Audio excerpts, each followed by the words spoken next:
continuamos esta plática con María Ajá. Luisa y estábamos diciendo donde hay un enfermo, que en este caso sí es un niño, Sí, porque, claro, la mamá se va a volcar en el enfermo, pero claro. sin querer descuida al resto de la familia, ¿no? Así es, Pero ahí, así ¿cómo le es. haces, María Luisa? Porque no Ajá. todo el mundo tiene dinero para una terapia familiar. Digo, quiero pensar, ¿no? No, pero precisamente por eso instituciones como el IMSS se preocupan mucho en esta ¿Así la dan capacitación. ellos? ¿La pueden dar? Ah, muy Sí, bien, muy sí. bien.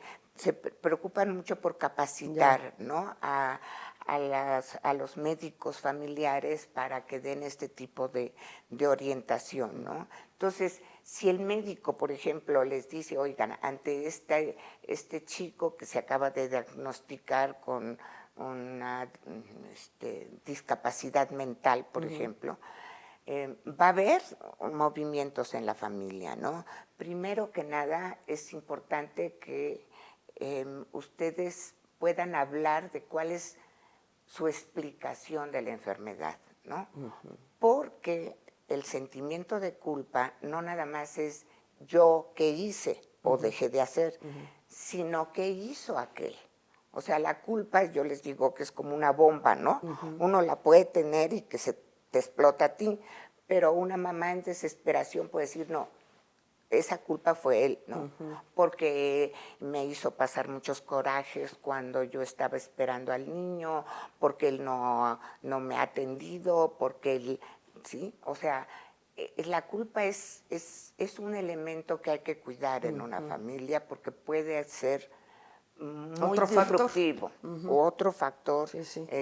tremendo, ¿no? Por ejemplo, puede llegar a separar a una pareja, ¿no? Precisamente por este conflicto, ¿no? Es que si el chico tiene epilepsia, por ejemplo, y el abuelo de él tenía epilepsia, no, pues, ¿sí?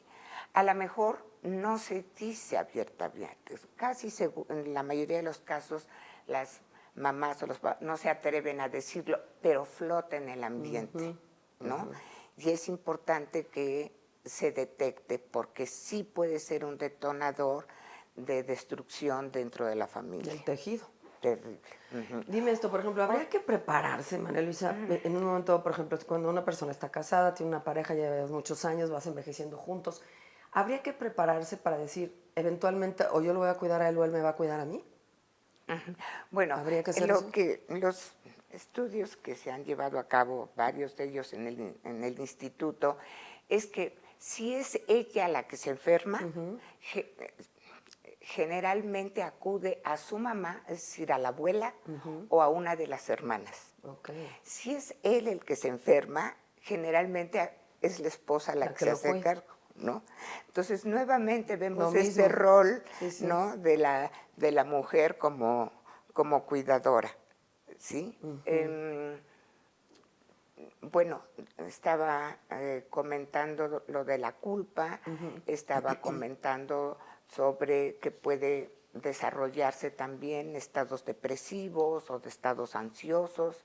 Por ejemplo, en un varón que se le diagnostica una insuficiencia cardíaca, va a estar muy angustiado sobre qué va a pasar, ¿no? Sí, claro. Entonces, y eso lo puede llevar a tomar decisiones a lo mejor precipitadas económicamente, ¿no?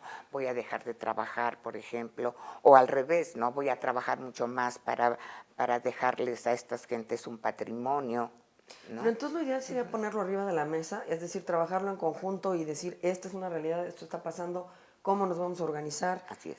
De plano. Así es. Hablarlo. O sea, Hablarlo, ¿no? sí, O sí. sea, tenemos una situación que hay que enfrentar, ¿no? Y vamos a hacerle frente entre todos, ¿no? Es que el cansancio es un mal consejero, ¿eh? Ciertamente. Sí. Y por más que quieras una persona, te cansas, te cansas. A veces cuidar a una persona enferma es muy, muy desgastante. Yo digo que es una virtud la gente que tiene esta posibilidad, porque es un don. Hay gente que es mucho más paciente, Claro. por eso se dedican a esas cosas. Sí. Pero ahí, ¿cómo hacerle? Porque siempre, te digo, no, Bueno. tendrías que tener un alternativo, un alguien que te pueda suplir, un alguien que no te echen a ti toda esta responsabilidad, como decías, de la mujer que lo cuida, ¿no? Bueno, mucho de eso toca al médico decir. Si es cierto que fulanita va a ser la cuidadora Ajá. primaria, pero hay que cuidar no nomás al paciente, sino a la que lo cuida. cuidadora. Sí, sí, es que sí, sí, claro. Porque, por ejemplo, hay muchísima consulta de problemas de columna, de depresiones y todo, y cuando se investiga se ve que es una cuidadora que no se permite dejar al paciente, por ejemplo, ¿no? Y aquí quisiera también tocar un punto importante que creo en esta cultura. Los pacientes tienden a soltar la responsabilidad, ¿no? Por ejemplo, se ve con cierta frecuencia en adultos mayores, varones, que dicen, no, pues mi vieja es la que me da la medicina, ¿no? Y cuando llegan a consulta... Oye, y por cierto, la tiene en el buró del lado izquierdo, arriba. Sí. Sí. Y entonces, cuando llegan a consulta, está el involucramiento de la cuidadora primaria, ¿no? Que parece la enferma. No, la persona mayor parece un niño de 3 años, ¿no? De que no se está haciendo responsable. Que no se está haciendo responsable, ¿no? Hubo algo maravilloso, hace muchos años se creó una clínica para niños con diabetes, ¿no? Y los niños desde 4 o 5 años aprendían perfectamente que si querían comerse un pastel, tenían que inyectarse más insulina, o sea, eran grupos de chicos que los llevaban a Huastepec, me recuerdo, y que los niños aprendían maravillosamente a calcular, ¿no? Y eso las mamás no lo podían creer, ¿no? ¿Por qué? Porque las mamás tienden como a infantilizar, ¿no?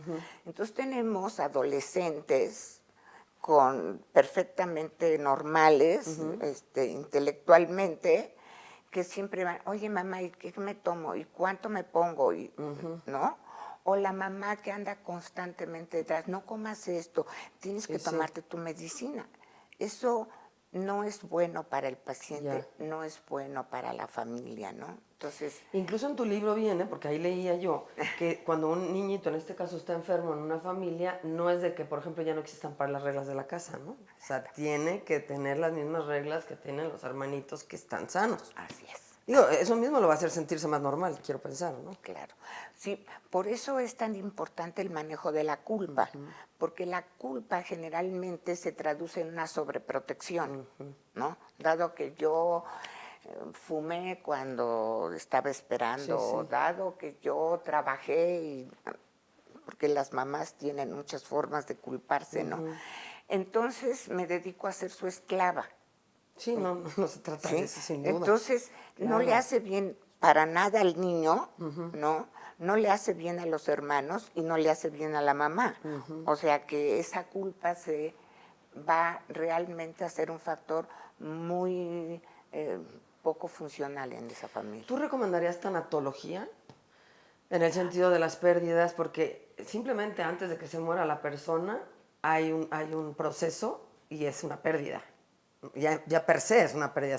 Tienes a alguien que está perdiendo la salud o que está empeorando. Ahí cómo manejarlo. Igual con terapia, puede ser. Sí. No. Bueno, por eso se ha desarrollado toda esta rama, ¿no? De la psicología, que es la tanatología, y que realmente está llevando a las personas a entender que son seres humanos, ¿no? Y que no nada más es un hígado que ya que ya no está funcionando, ¿no? Sino que es toda una persona que tiene que morir con dignidad, ¿no? Que tiene que morir tomando sus propias decisiones y acompañada de sus seres queridos, ¿no?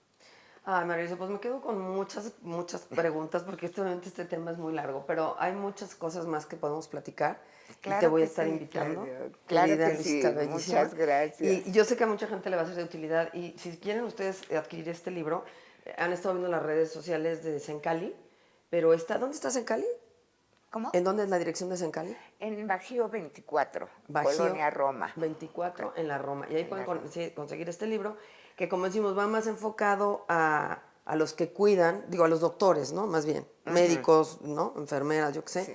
pero que al final te deja mucho, te deja Pues mucho. sí, es una buena guía para las personas que tienen una persona con algún tipo de problema físico. Y luego vamos a hablar de las familias funcionales, porque tú dices que sí hay, yo oí por ahí que todas son disfuncionales, pero si es que son funcionales, vamos a platicar de eso contigo. Me lo Sí, prometes, ¿verdad? claro Prontísimo. que sí. Gracias, mi Luisita Claro querida. que sí. Gracias. Muchas gracias.